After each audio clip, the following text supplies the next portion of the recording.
Hi all welcome to football arena. കഴിഞ്ഞ league മത്സരത്തിൽ ഒരു മികച്ച വിജയം സ്വന്തമാക്കാൻ FC ബാഴ്സലോണയ്ക്ക് കഴിഞ്ഞിരുന്നു. എന്നാൽ അവർക്ക് തിരിച്ചടി ഏൽപ്പിച്ച മറ്റൊരു കാര്യം കൂടി സംഭവിച്ചു. സൂപ്പർ സ്ട്രൈക്കറായ റോബർട്ട് ലെവൻഡോസ്കിക്ക് പരിക്കേറ്റു. അദ്ദേഹത്തിൻ്റെ പരിക്ക് നിസ്സാരമല്ല, ഒരൽപ്പം ഗുരുതരമാണ്.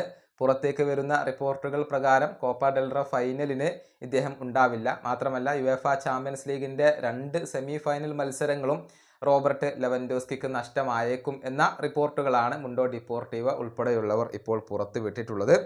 ഏതായാലും ലെവൻഡോസ്കി ഇല്ലാത്തത് FC ബാഴ്സലോണക്ക് തിരിച്ചടിയാകുമോ?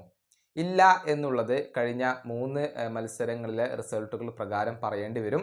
അതായത് ഈ സീസണിൽ ലെവൻഡോസ്കിക്ക് 3 മത്സരങ്ങളാണ് നഷ്ടമായിട്ടുള്ളത്. ആ 3 മത്സരങ്ങളിലും തകർപ്പൻ വിജയം സ്വന്തമാക്കാൻ FC ബാഴ്സലോണക്ക് കഴിഞ്ഞിട്ടുണ്ട് എന്നുള്ളതാണ് വസ്തുത.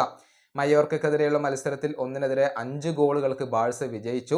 റയൽ ബെറ്റിസിനെതിരെയുള്ള മത്സരത്തിൽ 1-5 ഗോളുകൾക്ക് തന്നെയാണ് ബാഴ്സ വിജയിച്ചിട്ടുള്ളത്. വലൻസിയക്കെതിരെ എതിരില്ലാത്ത 5 ഗോളുകൾക്ക് ബാഴ്സ വിജയിച്ചു എന്നുള്ളതാണ്. ലെവൻഡോസ്കി ഇല്ലെങ്കിലും കൂടുതൽ ഗോളുകൾ നേടിക്കൊണ്ട് വിജയിക്കാൻ ഇപ്പോൾ FC ബാഴ്സലോണയ്ക്ക് കഴിയുന്നുണ്ട് എന്നുള്ളതാണ് ഈ റിസൾട്ടുകളിൽ നിന്നും തെളിയുന്നത്.